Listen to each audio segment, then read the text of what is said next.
I have a quick question. Yes. How can I help you? So, last class, my internet cut out like the last 20 minutes of class, and I was wondering if you got my email saying that I was here. Yes, I do recall seeing that. I thought I had my phone right here with me. That's what I was looking for. But no, I remember getting an email from you. This is, yeah, Daniel. Okay, Daniel. Sorry. Yeah, I got that. thank you so much. You're welcome.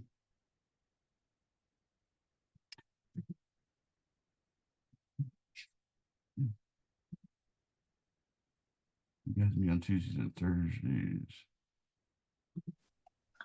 Hey, Professor. Yes. How can I help you? I know we talked the first class about your Monday lab during the day is behind the rest of the labs, basically.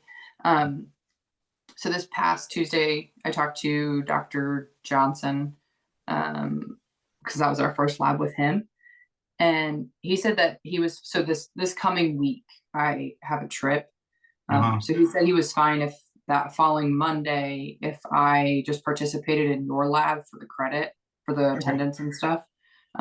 He said I would just do your lab, turn it into you, and he would get that lab 3 grade from you basically. So whatever lab you do, is that okay with you to do it that Yeah, way? that works. Yeah, that shouldn't be a problem. Okay. Thank you. I'll make a place for you to turn it in here, and that way I can still do it online. So I don't Okay. have to worry about viruses and all that stuff. Thank you. And then ooh, I had another question. Oh, I'll send an email because he had said to email him about it, but I just want to make sure I confirmed with you. Gotcha. Uh, and what time is your Monday lab start again? 9 a.m. 9 a.m. Perfect. I'll be there. Yep, 9 Thank you. a.m. You're welcome. Actually, I'm doing pretty good. I'm multitasking here, so it's really amazing that I was able to coherently answer any questions. I'm just excited to be alive at this point. I'm making up my good notes pad that I'm getting ready to take notes on. I'm also copying office hours and uploading syllabuses and changing homework due dates all at the same time. It's exciting. Let's see here.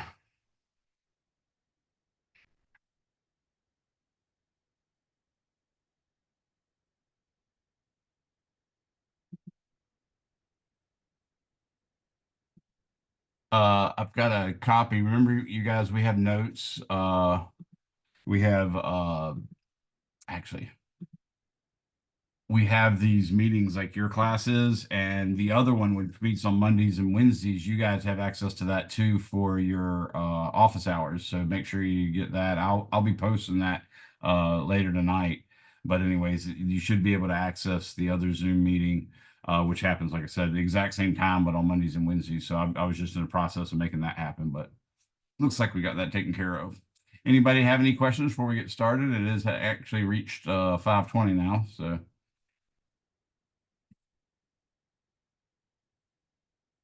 No questions. All right. When we last finished, we had worked out basically a derivation of the energy, the kinetic energy on average, and how it's related of the atoms or molecules making up a gas, an ideal gas. And in general, what we found is the kinetic energy of the individual molecules on average, given a very specific way of calculating that average now, that energy is equal to 3 halves kT. So we haven't done any examples with that to show you what that means or anything like that, but we're going to now. And then I'm going to show you the Boltzmann distribution, which is, or the Maxwell Boltzmann distribution, which is a more robust way of calculating average speeds and that sort of stuff. So we're going to work on that. If I ever get out of this room, okay, there I am. All right. Sorry, still working on those other jobs and trying to get back where I am so I can make sense of it.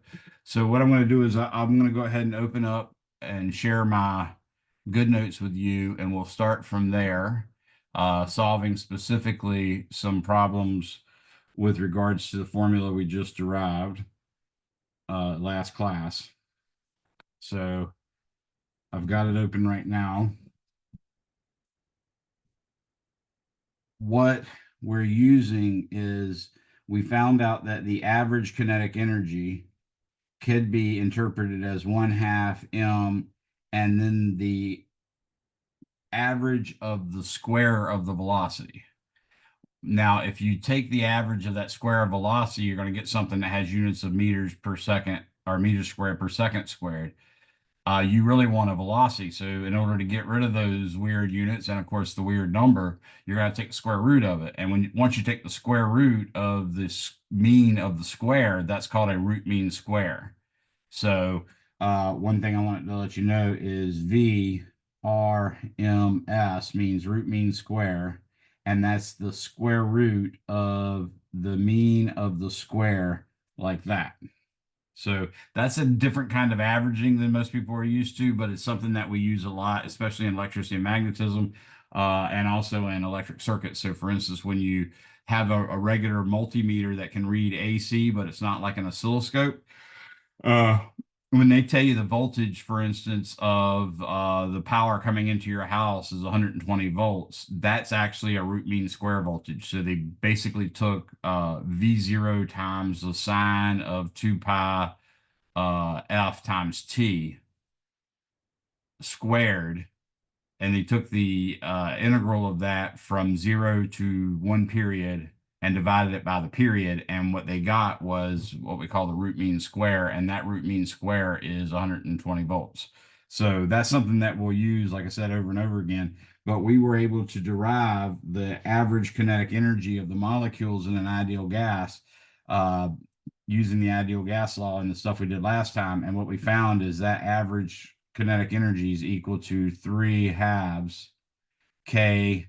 And I usually put a B on that T. I haven't been in the notes earlier, but I started doing that again yesterday. I really like keeping that there, especially with dealing with new people who are still trying to use, for instance, lowercase k when we do Coulomb's law. The Boltzmann constant, remember, is 1.3807 times 10 to the negative 23rd joules per Kelvin. And it's really defined to be the ideal gas constant divided by Avogadro's number. And of course, the ideal gas constant that we're referring to is 8.314 joules per mole Kelvin. That's absolutely the worst looking mole Kelvin I've ever written. So let me write that moderately better. And then that's divided by 6.022 times 10 to the 23rd reciprocal moles. So that's really what that constant is. So we haven't really done any problems with that. I just derived it last time. So the first thing I want to do is I'd like to calculate something with it. So specifically what I want to try to do is calculate the average kinetic energy of the molecules / atoms of an ideal gas at 0 degrees Celsius and then again at 20 degrees Celsius. So let me double check everything I got here. Okay, that looks good. Now I'm trying to, I can't get my little thing to open up. There it is. Okay. Because a lot of times my students actually send a chat to me when I ask questions. I didn't have the chat open. I was trying to get the Zoom to open it up. So yeah, remember everybody, go ahead and email me or chat me your first and last name. So I have that as rule. But now let's calculate what is the average. And I'm going to add a word here. If you've been reading the book, you know this is the case. If you haven't been reading the book and you just slightly paid attention to me, you also wouldn't know it was the case. But if you paid close attention, you would have mentioned or heard me mention every now and then that what we were calculating is the translational kinetic energy. So I'm saying, what is the average translational kinetic energy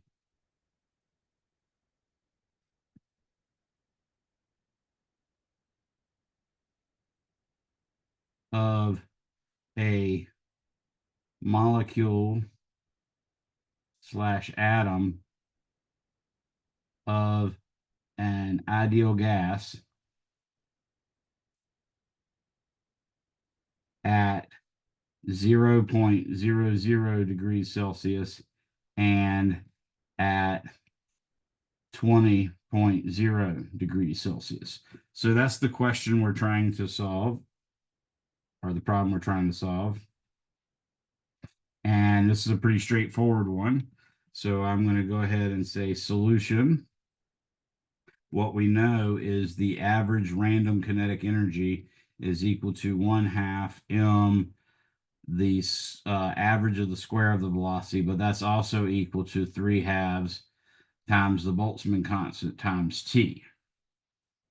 So in this case, what I'm going to do is I'm going to say the average random kinetic energy is 3/2 times 1.3807 times 10 to the negative 23rd joules per Kelvin. Now notice that I actually use a lot of sig figs, and that's basically just because I always want to use at least, at bare minimum, at least as many as I'm given. In this case, I tried to give 3. Notice the 20 degrees Celsius shows 3. So I tried to give 3 sig figs. So I would want, in general, at least 3 sig figs for all my constants, but I really prefer at least one more. The way I do it though is I have these numbers like the Boltzmann constant memorized to a certain number of sig figs, and that's just what I write down because that's the habit. Okay, so you don't have to feel obligated to use that many. You'll see that your book uses 1.38 a lot, and that's just fine. Okay, now the next part, that was 3/2, that was K. Now the next part is T. And for 0.0 degrees Celsius, which is what we're calculating now, that's 273.15 Kelvin. And you can see how the units work out in this case. The Kelvin in here is going to cancel out with the Kelvin in here, and that's just going to give me joules. And joules are not that particularly useful for individual atoms and molecules. So I'm going to introduce another unit in a second, and we'll use that because it's more convenient. So I'm going to take 1.5, which is what 3/2 is, times 1.3807, 10 to the negative 23rd, times 273.15, and that gives me 5.65. Oops.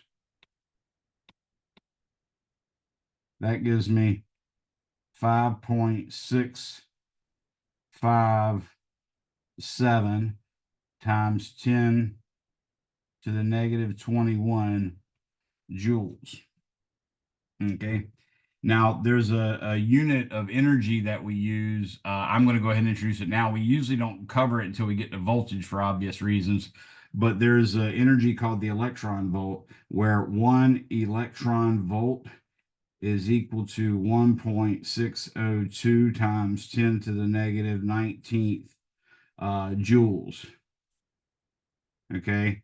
That is a much better unit because you can see how small it is. But notice also the E times V, that unit that shows a lowercase e and uppercase V, that's literally not only the symbol for the unit, it's also the formula for the energy, which is Q times the voltage. So it's kind of convenient because it's easy to remember. Now, if I use that for this particular one, what I'm going to do is divide this answer by 1.602.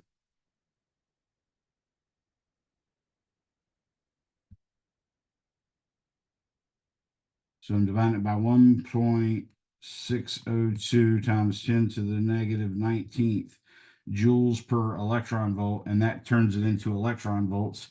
And you can see it's 0.03531 electron volts. So that's even a small amount of energy for talking about electron volts. Okay. When we deal with subatomic particles like electrons and protons and neutrons, it's very typical to use electron volts. And in those scenarios, like the rest energy of the electron is 0.522 mega electron volts, or like 521 kilo electron volts, something like that. So also like the proton would be 946 electron volts. In that case, it's mega electron volts for the proton.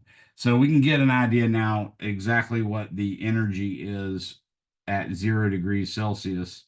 You can either write it in joules, so it's on the order of 5 times or 5 times 10 to the negative 21, or you can get it in terms of electron volts, and it's in which case it's 0.03 roughly. Now we're going to do the exact same thing, but this time we're going to do it for 20 degrees Celsius. And so for 20 degrees Celsius,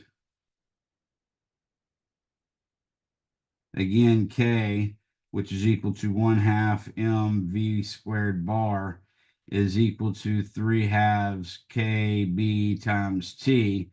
This is going to be 3/2 times 1.3807 times 10 to the negative 23rd joules per Kelvin times 293.15 Kelvin. Notice again, we have to use Kelvin. Anything that's ever touched the ideal gas law, including the ideal gas law, has to have temperature in Kelvin.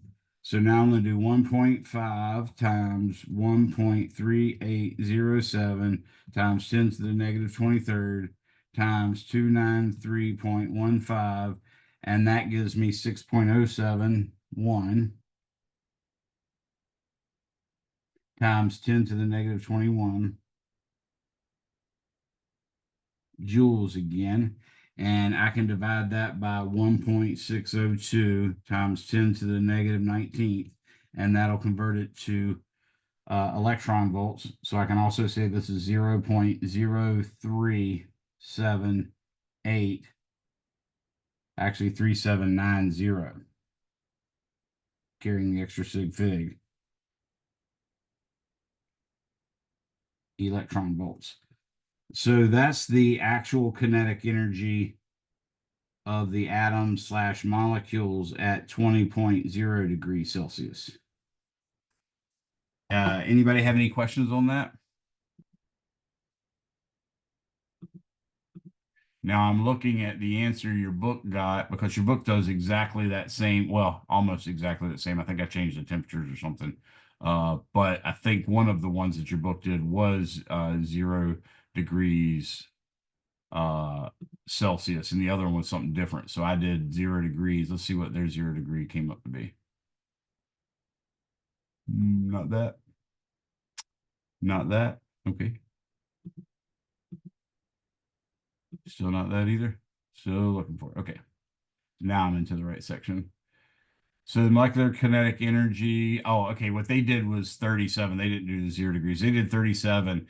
And at 37 degrees Celsius, which is, 17 higher than 20, of course, that would be 310 Kelvin roughly. They got 6.42 times 10 to the negative 21 joules. So you can see it's all about the same order of magnitude. So that gives me a good deal of confidence that I didn't make any arithmetic mistakes. Of course, I know you guys are, as my students, when I'm doing in class, I'm sure you're doing these calculations on the side. If you're not, you definitely should be. One, to catch me in errors, but two, to get familiar with how to plug the stuff in and stuff like that. So your book also mentions, by the way, that this kinetic energy, this 6.07 times 10 to the negative 21 joules, if you actually imagine that taking it basically Avogadro's number of molecules and multiplying that Avogadro's number by this amount of energy, you get around 4,000 joules.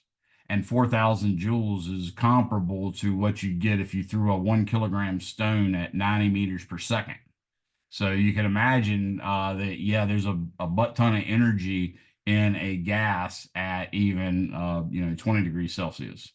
So that's kind of an interesting example your book made. Anybody have any questions on that? All right, next, what we want to do is, instead of just calculating the kinetic energy, I would like to know the actual root mean square velocity of the individual molecules in an ideal gas. So what we're going to do is we're going to imagine our atmosphere. So example,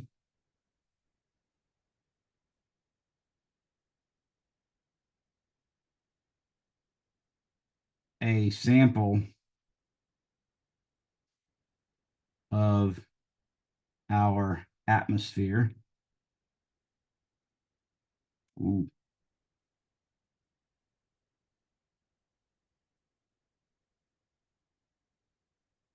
Is approximately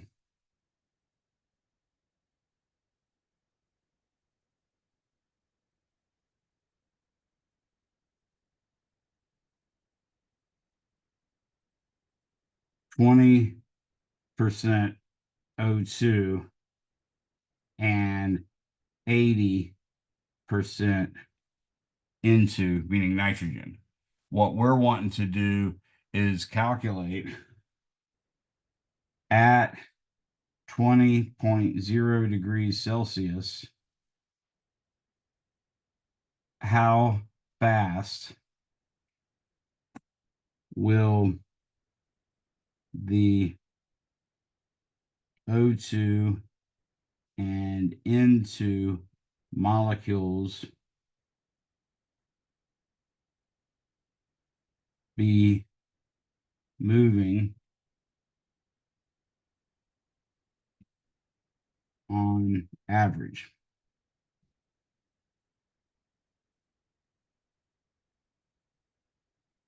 So I'm saying the VRMS is what I'm asking for. Okay. So what we know here is we know how to calculate this stuff. Specifically, we know 1/2 mv squared bar is equal to 3/2 Boltzmann constant times T.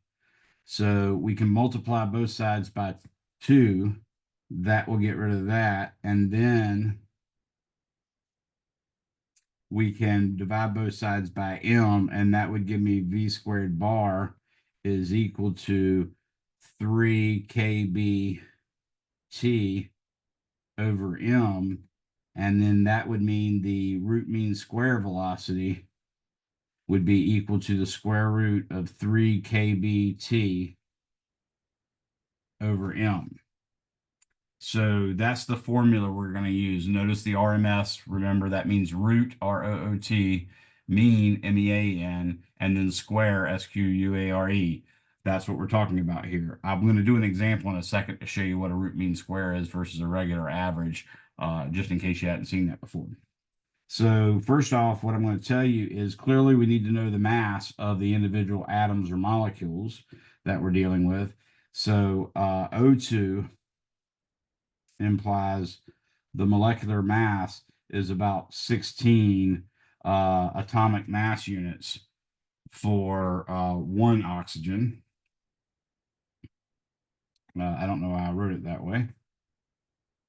So I'm going to say M of oxygen equals 16 atomic mass units. Therefore, M of O2 is equal to 32 atomic mass units. And then I've got to convert that to kilograms. And remember, the conversion between kilograms and atomic mass units is numerically equivalent to 1 over Avogadro's number. And then you got to divide it by 1,000. So if you forget it, that's a nice little lifeline. But it turns out to be 1.6605 times 10 to the negative 27th kilograms per U. Okay, so that tells me I can get 32 times 1.6605 times 10 to the negative 27, and that gives me 5.31. That's enough sig figs. That gives me 5.31 times 10 to the negative 26 kilograms. Similarly, nitrogen is a diatomic gas as well, meaning its natural state is 2 nitrogen atoms combined to make 1 molecule of nitrogen. And the molecular weight or the atomic weight of nitrogen is 14. So that means the atomic weight of N2 is equal to 28 times, that's 28U, times 1.6605 times 10 to the negative 27 kilograms per U. And that gives me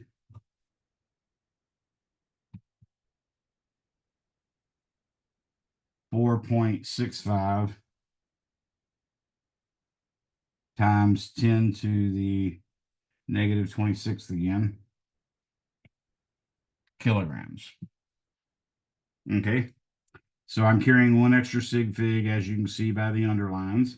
So now what I want to do is say V root mean square O2 at 20.0 degrees Celsius is equal to the square root of 3 times 1.3807 times 10 to the negative 23rd joules per Kelvin times 293.15 Kelvin divided by 5.31 times 10 to the negative 26 kilograms. Okay, now I've obviously used plenty of sig figs here because the ultimate answer is just going to come out in 2.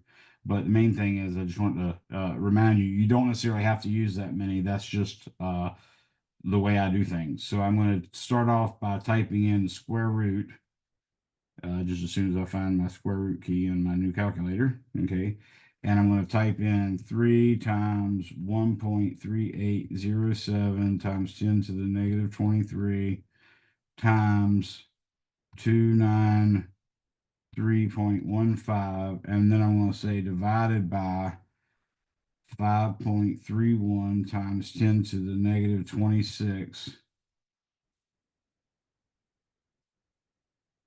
And now I got to get rid of this floating 0 that happened, and I don't know. Okay, so that should be it. So I get 478.2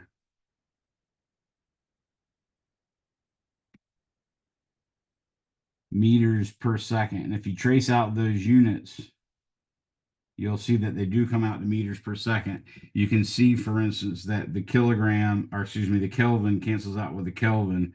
And then the joule, remember a joule is, let's write it here, 1 joule equals 1 Newton meter equals 1 kilogram meter squared per second squared.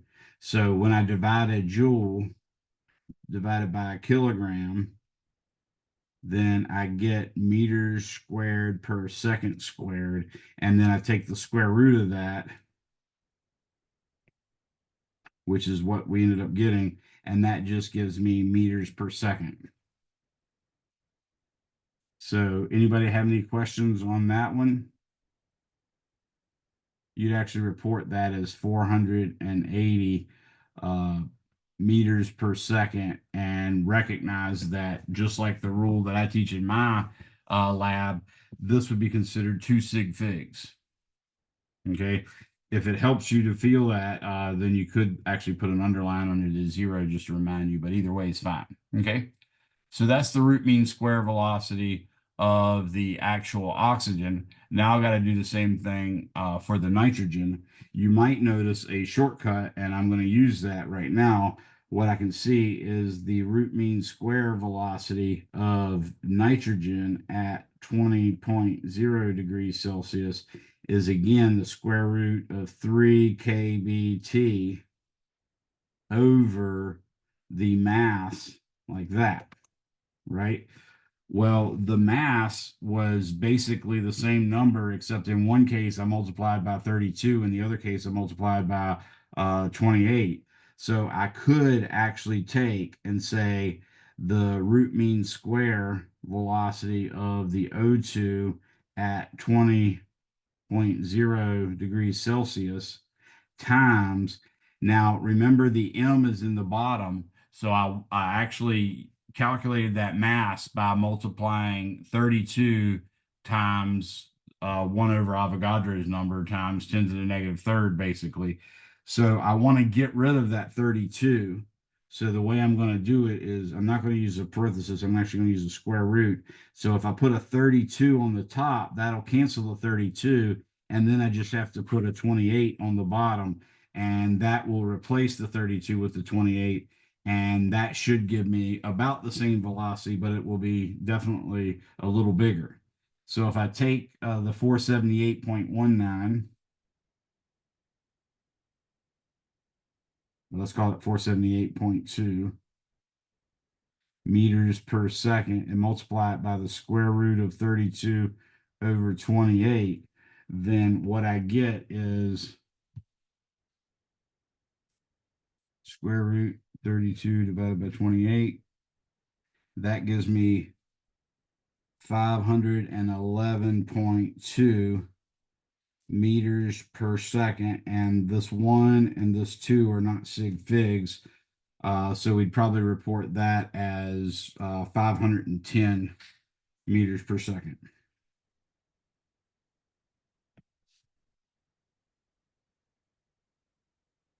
And again, you could put an underline on there.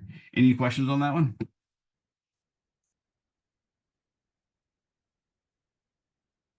That's pretty straightforward, right?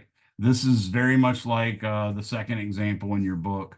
Let me now do, since it seems like no one has any questions, still no questions, everybody? Okay, let me go down, do another example now. I'm going to say,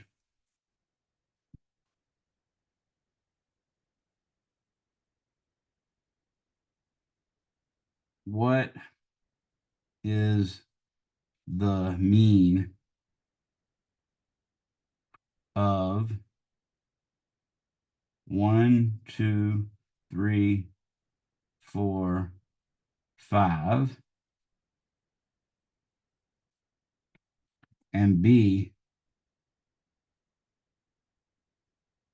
what is the root mean square of 1, 2, 3, 4, 5. Now, these are numbers that really are just counting numbers, so they're not ones that you would typically think of taking an average of, but it's still fairly instructive to get an idea of what the average looks like versus what the root mean square looks like. So I'm going to go ahead and do that. I'm going to say solution. X bar equals X equals mean equals the summation I equals 1 to n of X sub I divided by n. That's what the mean is. So this is going to be 1 plus 2 plus 3 plus 4 plus 5 divided by 5. And when we add those, we get 1 plus 2 is 3, plus 3 is 6, plus 4 is 10, plus 5 is 15. So I get 15 over 5, which is 3. So that's X bar is equal to 3. Now we want to do the root mean square. So I'm going to say X root mean square is equal to the summation from I equals 1 to n of X sub I squared divided by n, and then you take the square root. So this is going to be 1 squared plus 2 squared plus 3 squared plus 4 squared plus 5 squared. All that divided by 5, and then we're going to take the square root. Well, the 1 squared is 1, the 2 squared is 4, the 3 squared is 9, the 4 squared is 16, and the 5 squared is 25. So that gives us the square root of 1 plus 4 is 5, plus 9 is 14, plus 16 is 30, plus 25 is 55. So this would be the square root of 55 over 5, which is equal to the square root of 11, which equals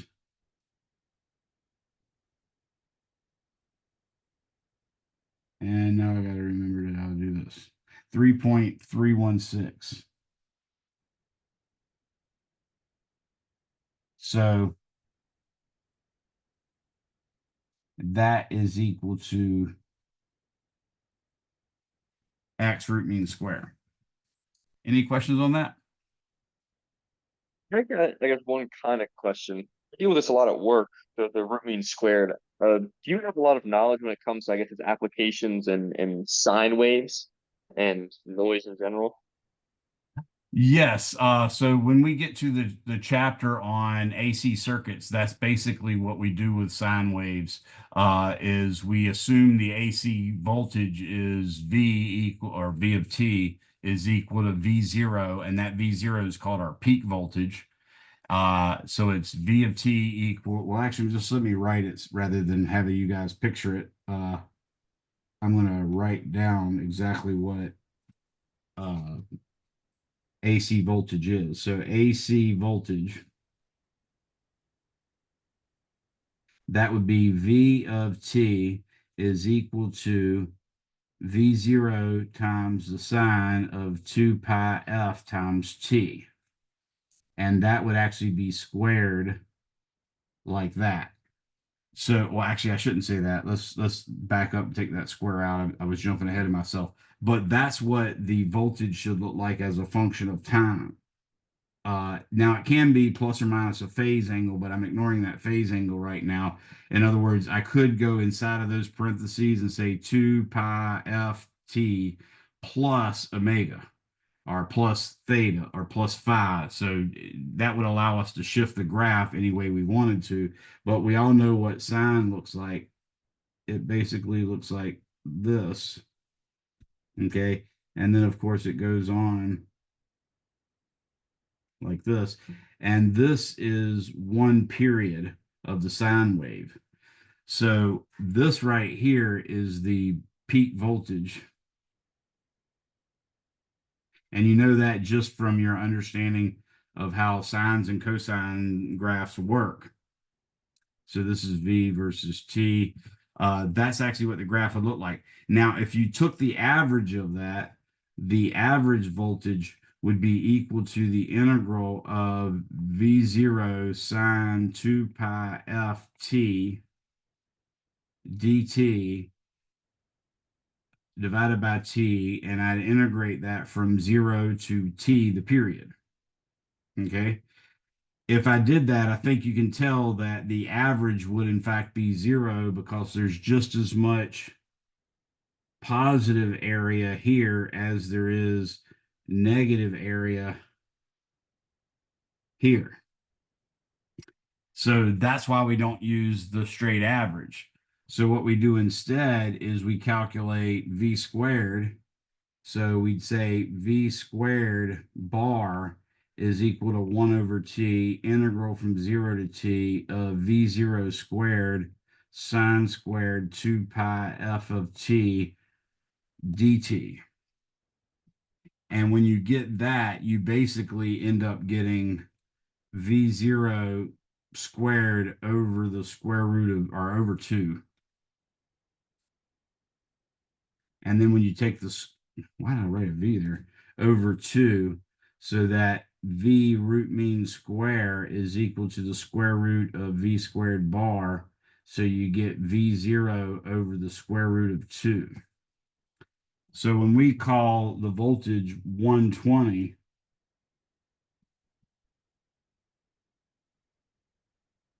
what we are really talking about is a peak to peak voltage, or excuse me, a peak voltage that's equal to about 170. So V0 is actually on the order of 169.7 volts. And that would be down to, so that's what we're actually talking about with regards to that root mean square stuff and how that combines. You could do the same thing and you'd actually get the same results if you did it with cosine instead of sine. We normally do it with sine, so that's fine. Does that answer your question to some extent? If you have time, I'd like to, I guess, stick around and ask you a couple more questions that I guess Okay, don't really pertain to here. no problem. Yeah, we can do that towards the end. That won't be a problem at all. Thank you. All right, you're welcome. So your book does ask a conceptual question. It says a tank of helium is used to fill balloons, and each balloon is filled. The number of helium atoms remaining in the tank decreases. How does this affect the root mean square speed of the molecules remaining in the tank. Now, if you look at the root mean square formula that we just finished using right here, you see that the root mean square velocity is 3 kT over m. So really all it depends on is the temperature of the gas and the mass of the molecules. Now, helium is much lighter than oxygen and much lighter than nitrogen. So you'd expect the velocities of those, at least at 20 degrees Celsius, to be even faster than 480 or 510 like we just found. But that's just what those velocities are for a given temperature of, say, 20 degrees Celsius. So when you actually empty a helium tank, it doesn't depend on the number of atoms. So if the temperature of the helium tank stays the same, since the molecules aren't changing, in other words, the helium atoms that are in there aren't going to change species from helium to hydrogen or anything weird like that. So the root mean square speed should stay the same as long as the temperature stays the same. Big caveat though, if you've ever worked in a scuba diving shop or a balloon a party center or something like that, where you actually use helium tanks to pump to fill balloons, you'll know that when you actually fill a tank, say one tank from a scuba tank or one tank from a big tank of air or even balloons from a helium tank, generally what happens is the tank that you're filling up warms up and the tank that you're evacuating actually decreases in temperature. So to be honest with you, it's more likely that when you empty helium from a helium filled tank, if you do enough of it, it's going to decrease in temperature a little bit, and that would actually cause them to slow down. But if you're able to ignore that, or if you're doing a small enough amount of gas where you don't have a noticeable decrease in temperature, then absolutely right. Your conceptual example that your book gives you is correct in saying that nothing happens to the change of the molecules. Any questions on that?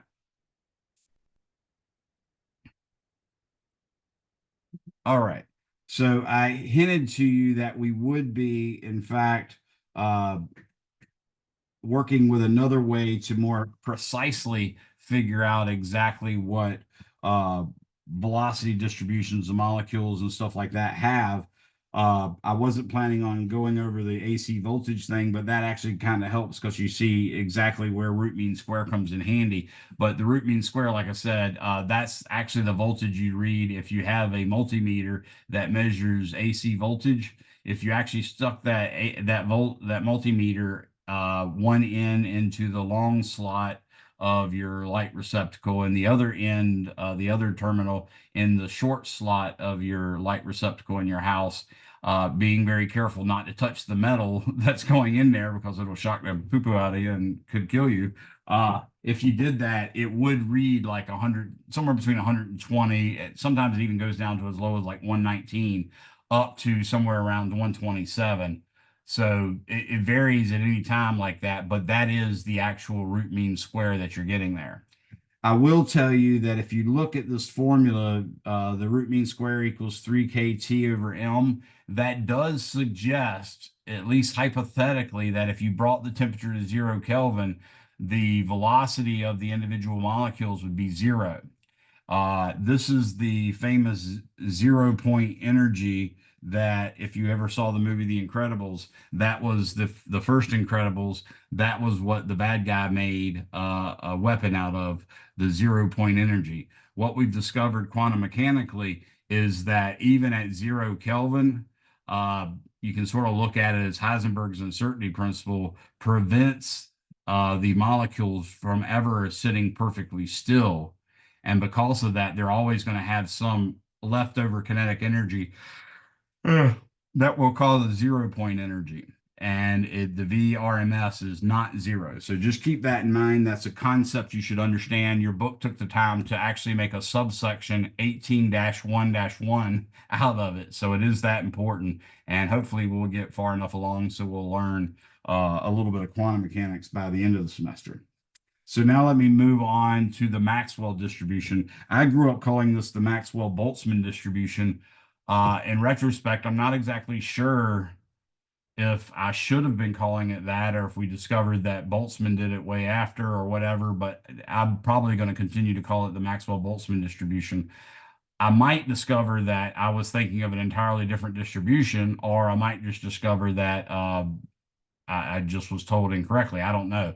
But anyways, just be prepared for me to repeatedly call it Maxwell-Boltzmann distribution instead of the Maxwell distribution is what your book's calling it. So this is what the Maxwell-Boltzmann distribution is, or as your book calls it, the Maxwell distribution.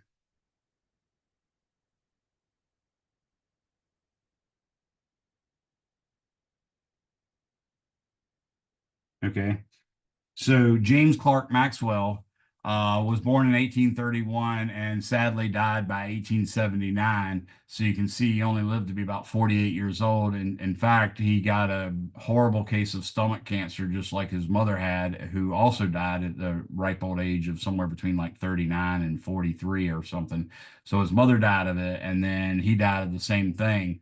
But he did become the location professor of mathematics at Cambridge, which was the basically the same position that Isaac Newton held. It's the same position that later Dirac holds, and then Stephen Hawking held it, and now Edward Witten, the creator, one of the creators of string theory, holds. So it's a very esteemed position. But he does have a neat history. I highly recommend you reading the history of Maxwell. But it's kind of funny because Maxwell did so much stuff. I would say he's right up there with Einstein and Newton in terms of what he accomplished. But science was a little further along when Maxwell started working, so he didn't do quite as much discovery as Newton, but the things he did were so wide and varied that I would consider his brain on the order of the same magnitude of the power of the brain of Newton or the power of the brain of Einstein. For instance, Maxwell was the first person that showed us mathematically that the rings of Saturn had to be small particles, relatively small compared to the planet, of course, as opposed to like a ginormous disk that some people thought might have been the rings of Saturn, because they didn't have enough resolution to really see what the rings were. They could just see the rings of Saturn. He also did a lot of calculations about the nature of atoms and molecules, all using robust statistics. And all of those things turned out to be basically true. He made basically the four equations of electrodynamics that we now use, called Maxwell's equations. He was able to take those from Faraday's notebook and just translate them into mathematics, but then discovered an error in one of them, fixed that, and then because of that created Maxwell's equations, and that correction allowed him to make a wave equation. So he was ultimately the person that was able to tell everybody, hey, not only can I confirm that light is a wave, but I can tell you exactly what's doing the wiggling in light. So that was a major milestone. But this milestone is pretty big too.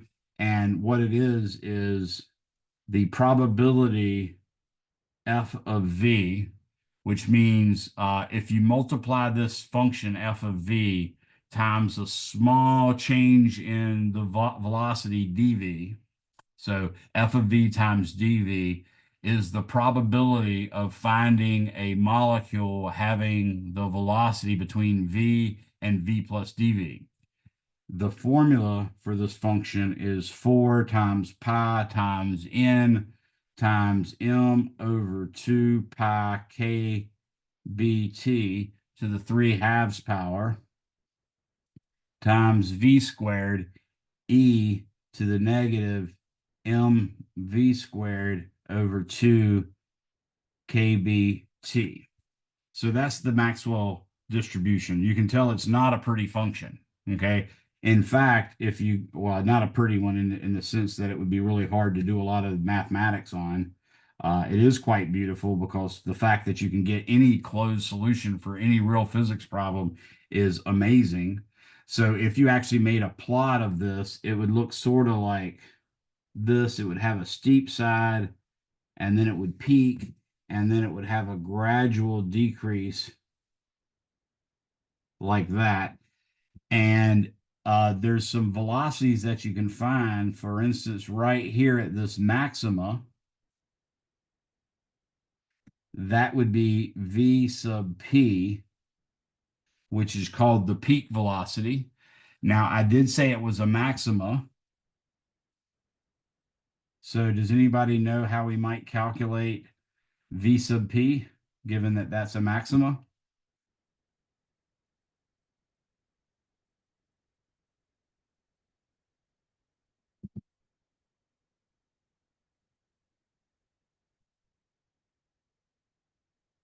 Anyone? Okay, so that is a maxima, and the maxima occurs whenever the derivative of the function is equal to 0, and then the second derivative has to be negative. Okay, so that's one way of calculating it. There's another velocity that you can find here, and it's a little higher than the peak velocity, and that velocity is just called the mean velocity.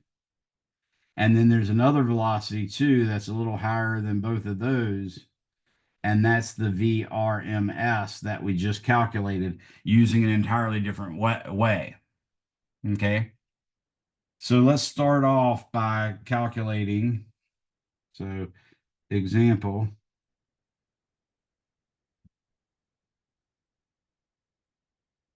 determine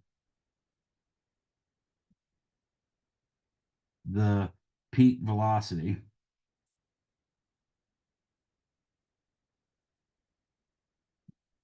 given by the Maxwell distribution.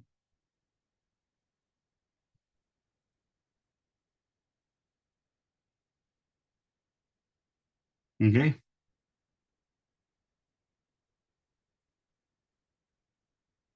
So I'm going to say peak implies maxima, and maxima implies df over dv is equal to 0, and d2f over dv evaluated at v peak is got to be less than 0. Okay, so what I'm going to do is take the derivative of f of v. So I'm going to say d by dv of 4 times pi times m over 2 pi k. I'm going to drop the b right now because I'm going to get carpal tunnel from writing it so much. That's going to be the 3/2 power times v squared e to the negative mv squared over 2 kt. Now notice that is basically kinetic energy, 1/2 mv squared in the numerator of that exponent, and then kt is something related to that velocity for root mean square velocity that we just found earlier. So just to let you know, that's what that is. I'm going to set all that equal to 0, but as luck would have it, you can divide through by all this stuff. Oops. You can divide through by all this stuff just by taking 4 pi n m over 2 pi kt 3/2 and dividing it by into both sides. Okay, so we don't have to deal with that, but what we do have to deal with is the fact that we got to use a product rule here. So my product rule is going to give me 2v e to the negative, and I'll just leave that there rather than write all that crap again. And then, of course, what I did was the derivative of the first factor, which is derivative of v squared, is 2v, and then multiplied it by the second factor, which is just the e to the negative mv squared 2kt. And now I'm going to take and leave the first factor as v squared, and now I'm going to take the derivative of the e to the negative mv squared over 2kt. So the derivative of e to the x is just e to the x, but then you got to take the derivative of x with respect to time. So when I take the derivative of negative mv, or excuse me, with respect to v, so now when I take the derivative of negative mv squared over 2kt with respect to v, I get negative 2mv over 2kt, which is negative mv over kt times e to the negative again, same old stuff. I'm just going to put a dot, dot, dot, dot, dot, dot, and all this has to be equal to 0. Okay. Now you can see why I didn't bother writing out what the exponents of e is, because the e appears in both terms, so I can divide it out. And in fact, since it's e to the negative something squared, there's no way really for that to be equal to 0. Okay, in the limit as v approaches infinity, or in the limit as v approaches negative infinity, it goes to 0, but it's never 0. So we can divide both sides of the equation by e to the negative dot, dot, dot. And now all we have is 2v minus mv cubed over kt is equal to 0. I didn't mean to write that in red, but I meant to write it in purple. So I'm going to go back to purple now. That can tell me that 2v is equal to mv cubed over kt. I can now divide both sides by v, and that will leave a 2 up there, and that one will disappear. So now I can say that v is equal to the square root of 2kt over m, which is about 1.414 times the square root of kt over m, like that. So this is actually v peak.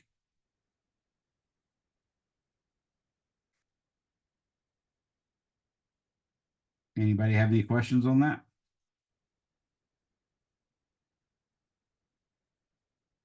Now, this might be the first time you've actually dealt with a function that is a probability. And there's very specific rules that when you have a probability function, how you calculate things like averages and variance and covariance and all that sort of stuff. I will tell you that one of the fundamental things about the Maxwell distribution is that the integral over all the velocities, which obviously would go from 0 to infinity, of f of v dv has to equal n, where n is the total number of particles. So just to remind you, that's what n was also when we did the derivation in last class, but it's also the n that appears in the Maxwell distribution. This is the total number of molecules, and again, I'll say molecules / atoms. Okay, so if you actually calculated the sum of all the probabilities, you know, for instance, if you roll dice, the odds of rolling a 1 is 1 in 6, which is 16 2/3%. The odds of rolling 2 is again 1/6, which is 16 2/3, and 3 is 1/6, and 4 is 1/6, and 5 is 1/6, and 6 is 1/6. That's all the possibilities of rolling a 6-sided die. So the sum of all the probabilities is in fact 1/6 plus 1/6 plus 1/6 plus 1/6 plus 1/6 plus 1/6, and that's 6/6, which is 1, right? Now, in this case, the sum of all the probabilities of all the speeds that something could possibly have would be the total number of particles in. That's why it came out to be n. So, in fact, all that stuff out in front of the function is basically there to make sure that the integral from 0 to infinity of f of v dv is, in fact, equal to n. So that's what a lot of those constants out in front are for. Anybody have any questions on that or how the peak velocity was calculated? All right, so we've done the peak velocity. The root mean square velocity is a little bit more difficult. I'm going to show you the formulas for both of them, and I'm going to go ahead and compute it. Let me show you how that actually works, okay? So in this case, I'm going to say example.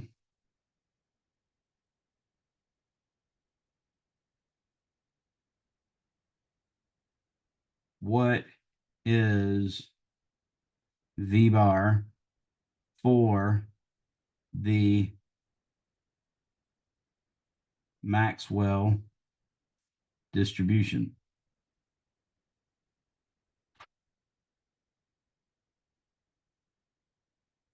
Okay.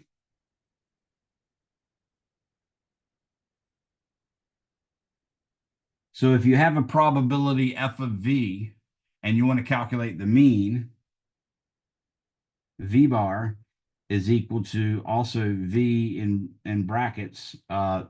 There will be a point where we make a differentiation between a bar over the top and brackets on it, but right now we can use either. So whichever one you find more comfortable to write, that's fine. But the main thing you have to know about this is the integral over all the possible values of the velocity time or of f of v times v dv. If we wanted to know, for instance, the average of the square of the velocity, we would say it's the integral from 0 to infinity of f of v squared dv. So if you wanted to know the average of the cube of the velocity, you'd multiply it by v cubed, so on and so forth. Does everybody follow that? So this is not something I'm trying to explain to you so that you'd understand as being right. This is something where I am telling you what the answer is without any explanation of why. If you actually took a calculus-based statistics class, which I was horrified to have to do, but I did do it. Statistics is my least favorite branch of mathematics. So I didn't enjoy it, but and not only that, I didn't have intro to statistics. If I had intro to statistics and then taken the calculus-based statistics, I probably would have liked it fine. But having taken it, it was just a nightmare because I never understood any of the stuff about probability and statistics from just learning a basic statistics course. So anyways, I'm going to attempt to calculate that first one. So the way we do it is we say V bar is equal to the integral from 0 to infinity of, remember the Boltzmann distribution, or excuse me, the Maxwell distribution is 4 pi n times m over 2 pi kt. That's the Boltzmann constant, so I'll put that b on it. That's to the 3/2 power. And we already had a v squared in there, but now I have to multiply it by a v, so it's going to become v cubed e to the negative mv squared over 2kbt dv. Now, immediately you should go, ooh, because that's a really ugly integral, okay? That's not something you necessarily want to do, but it's not that undoable. In fact, all we have to use is the integral of u dv equals uv minus the integral of v du, which is really unfortunate because the u is fine, but you can see some real problems with the dv. So I'm going to change this to different variables. Let's say instead the integral of u dq equals uq minus the integral of q du, like that. Okay. I didn't use w or omega, which is what I would have used, but I'm going to use that later on too, because that's how awful this integral is. So I can go ahead and say that this is all going to be 4 pi n times m over 2 pi kbt times the integral from 0 to infinity of v cubed e to the negative mv squared over 2 kbt dv. That would be our average velocity. Now, the problem with this is that pesky v cubed. So in actuality, I don't think I want to waste all this time doing this. Basically what you would do is, it turns out if you write this again, as I'll sort of streamline it, tell you roughly what it is, and I'll make up an extra credit, and you can do this for extra credit. You can calculate the V bar and the V squared bar, but I'm going to go ahead and separate this out as 2 pi kbt, like that, to the 3/2 power. I forgot the 3/2 on there earlier. To fix that now. And what I'm going to do is I'm going to call this the integral from 0 to infinity of V times, let's say, of V squared times VE to the negative MV squared over 2 kBT dV. The reason why I do that is because this part right here is actually something you can integrate. And that's how you use integration by parts, which is what this is called. This is called integration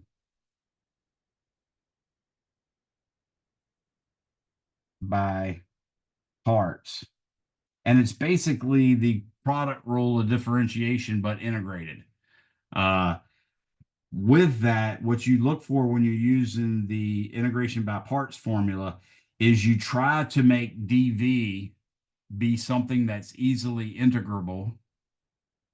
And in this case, that would suggest this should be, well, actually, we said we're not going to use dV.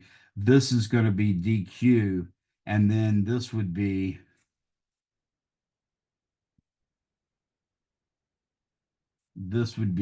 U. Okay?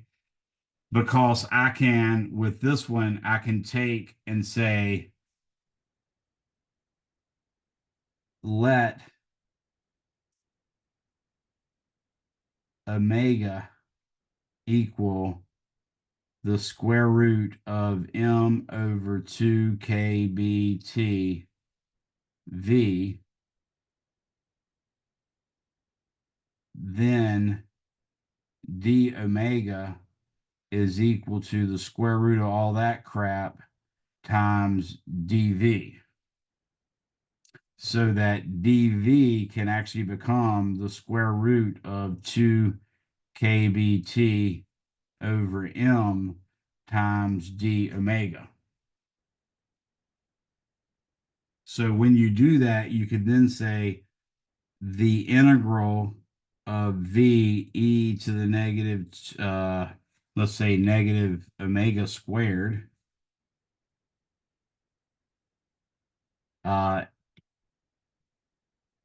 dV is equal to, now the V we can write as the square root of 2 kBT,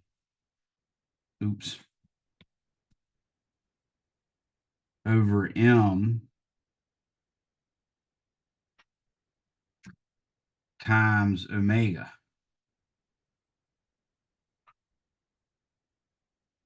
In other words, just solving this top expression, and I mean this guy, if you solve that for V, you get square root of 2 kBT over m times omega. That's what I just did there. And then this is multiplied by E. Oops, gotta go back to what I was actually writing with. This is multiplied by E to the negative omega squared. And then the dV is going to become that same square root, 2 kBT over m times dV. So with that in mind, you can basically say that the W, this W with this dV is actually d omega. So now what we have is basically e to the negative u du. So we end up getting a really simple result, but that's how you can actually do it. I think that's a pretty good outline of how to do it. It would actually take me several steps. If I remember correctly, the last time I did this one, what I ended up doing was I did it once. That reduced the v squared times v times e to the negative whatever. That reduced it to, instead of v squared times v, it reduced it to v times v. And then you do it again, and that reduces it to just e to the negative v squared. So that's the process. So for extra credit,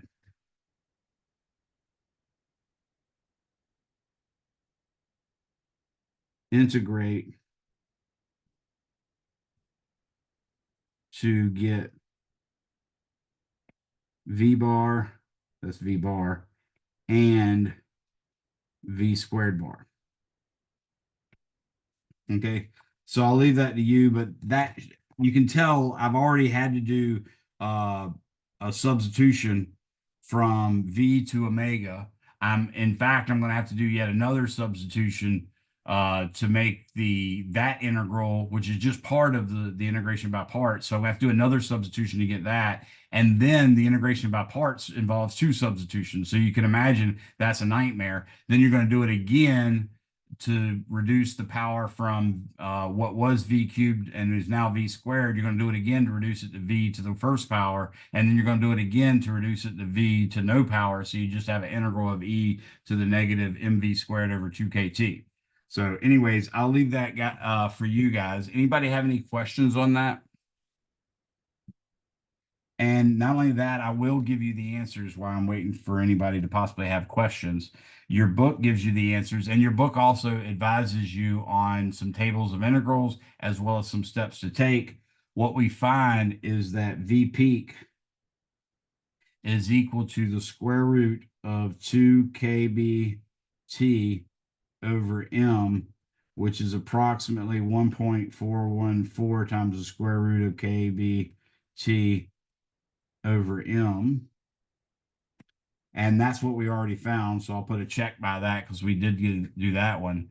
What you're going to find for v bar is it's the square root of 8 over pi kbt over m, which is approximately equal to 1.60 square root kbt over m.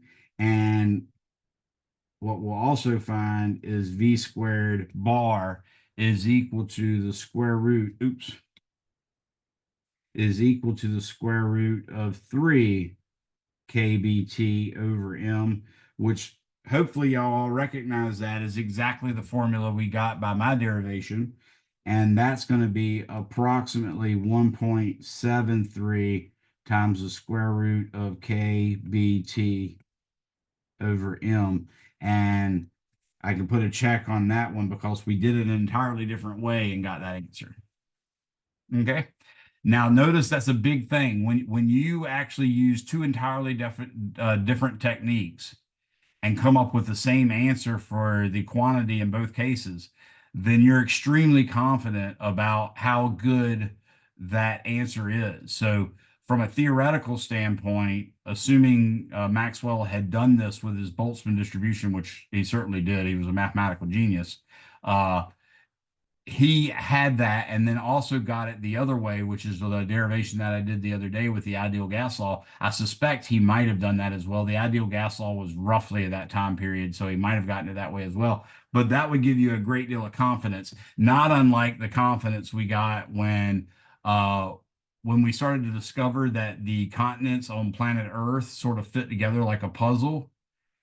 And at the same time, we started discovering that the Earth might be quite a bit older than we thought. In other words, the 10 to 6,000 year old Earth that we suspected from reading the Old Testament started to lead to us thinking that it could live up to 50,000 years by Lord Kelvin's calculation. And then all of a sudden, when we started looking at the drifting of the continents, we suspected it would take hundreds of thousands, if not millions of years for those continents to divide. And then lo and behold, we started discovering that that was exactly the rate at which the continents were moving. And in fact, they turned out to be maybe even older, like the continents might have taken 100 million years to separate. And then lo and behold, we discovered that life on the bump, let's say the northeastern bump of South America had life on it that match the underside of the skull of Africa. So when you look at Africa, it looks like a skull sort of facing to the right. And if you go where the occipital lobe, or I think that's the occipital lobe back, where that part of the skull is, that's where that little nodule on South America would have fit in. And we actually found out that there were species on each side, one of them in the African continent and one of them in the North American continent, that were similar. And ultimately, we were able to discover that there was a time when they all had the same species and they both evolved into other species from that. But we found the case of what we call divergent and convergent evolution.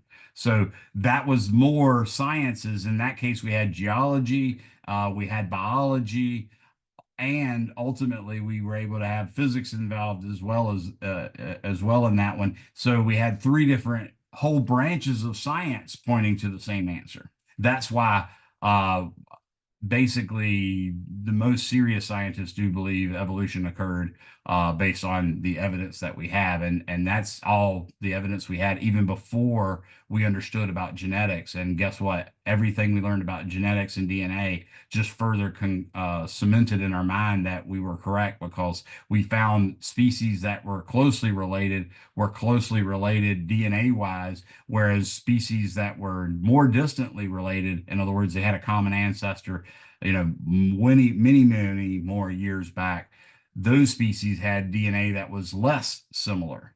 And you could even correlate it that way in terms of how much overlap the DNA had. So all really sort of cool stuff. Anybody have any questions about that as a big picture of science thing?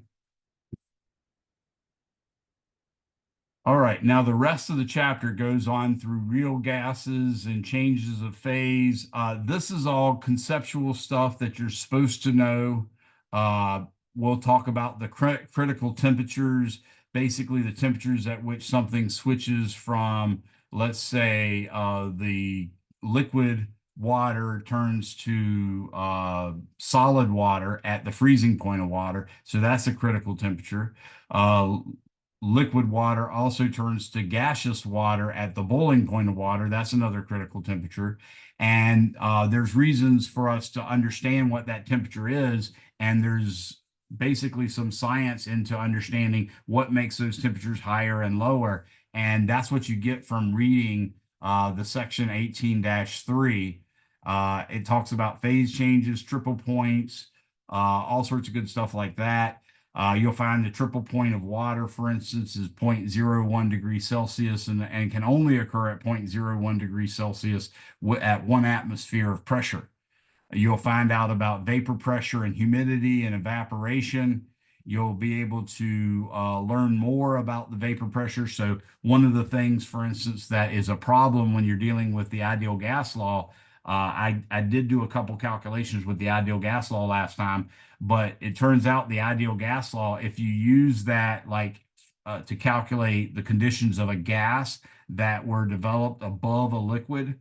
So for instance, one of the typical biological experiments you can do is you can take, I think it's called sargassum, basically a seaweed type weed. You can put that in the water completely submerged like seaweed is, and then you can take a test tube and put that completely underwater, filling it up with water, stuff the sargassum inside of the test tube, and then stand the test tube upside down so that the hole is below the surface of the water, and the seaweed is sticking up into the test tube. And then over time, as sunlight hits the seaweed is going to take basically take oxygen or carbon dioxide, available submerged in the water, or I should say diluted into the water. It can take out that carbon dioxide and sunlight and produce oxygen, and slowly a column of oxygen will appear over top of the seaweed in the test tube. So if you try to use the ideal gas law to calculate the pressure or temperature or something like that of that oxygen, you're going to have to take into account the fact that there's also water vapor in there, and table 18.2 gives you the vapor pressure at various temperatures for water. So you have to use that vapor pressure because that gas is in there as well, in addition to the oxygen. And you also have to use the idea that the total pressure is the sum of the partial pressures. What do I mean by that? I mean that, for instance, our atmosphere, which isn't really truly 80% nitrogen and 20% oxygen, it's, you know, less than 80% nitrogen and slightly less than 20% oxygen. And that remaining roughly 1.3% is stuff like argon, water vapor, uh, CO2, that's even a lower pressure, and methane, that's even a lower percentage. But if you took the percentage of the atmosphere that is actually oxygen, let's say it's 0.199 or 19.9%. If you multiply that times one atmosphere, you get 0.199. That's the partial pressure of the oxygen. And if you found the nitrogen was 0.79 or was 79.8%, then 0.798 times one atmosphere is the pressure that nitrogen gives you. And then if you multiply the 0.05%, you multiply that by the pressure by the one atmosphere, that would be the partial pressure of water. If you add up all of those partial pressures, they'll come up to the total pressure of one atmosphere. So you got to keep that in mind too when using the ideal gas law. I've only seen a couple instances where they've asked you questions like that. I tried to avoid those, but just in case, and also to help you be a little more knowledgeable about using the ideal gas law, I wanted to go ahead and give you that advice. So we're done up through 18-4.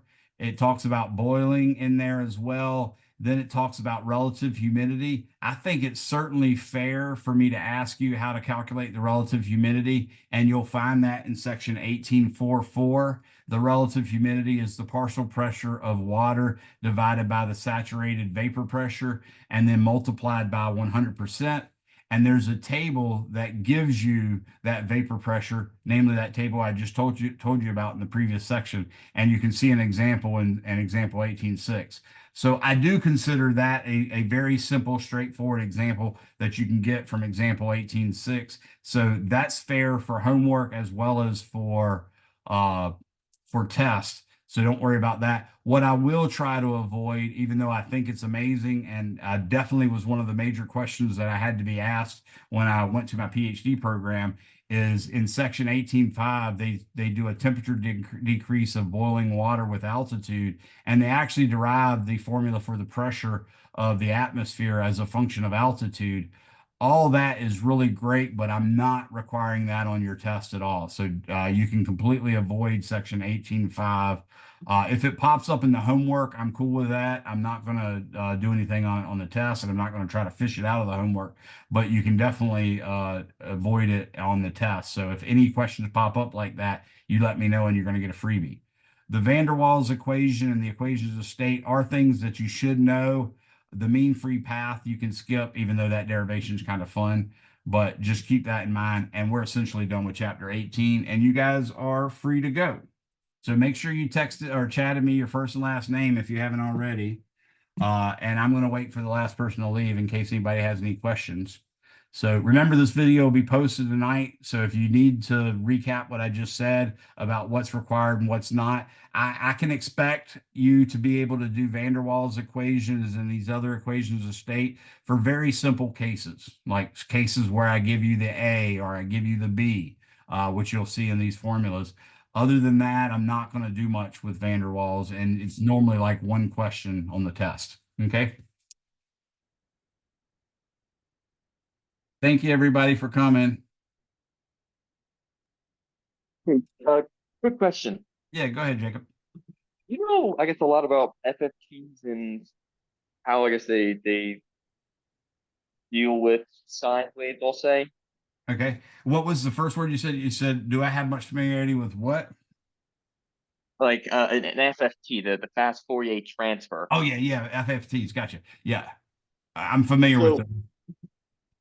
so the work I do, I deal with a lot of, I guess, noise and vibration and whatnot. And I'm trying to understand, I guess, some of the more complicated topics and whatnot.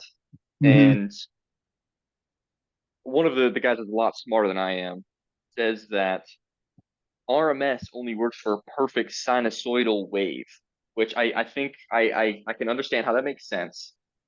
Um, but somehow we're able to display graphs in RMS instead of in peak.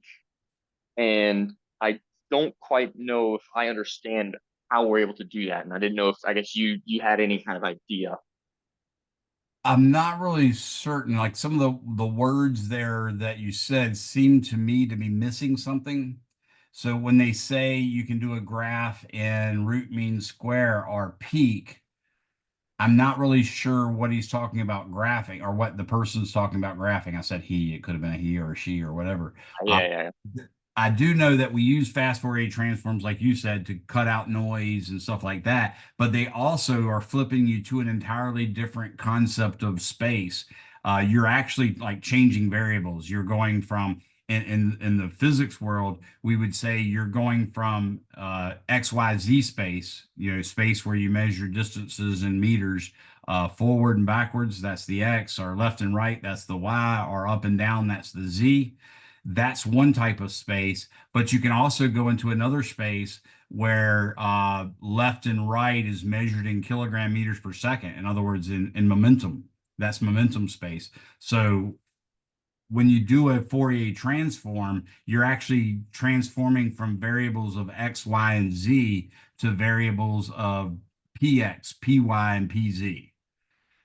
So if you think about that and then you think about what he says, I'm suspecting that he means you can make a graph that displays the peak value, or you can change the variable to maybe displaying the root mean square variable instead. But again, that lacks some of the texture.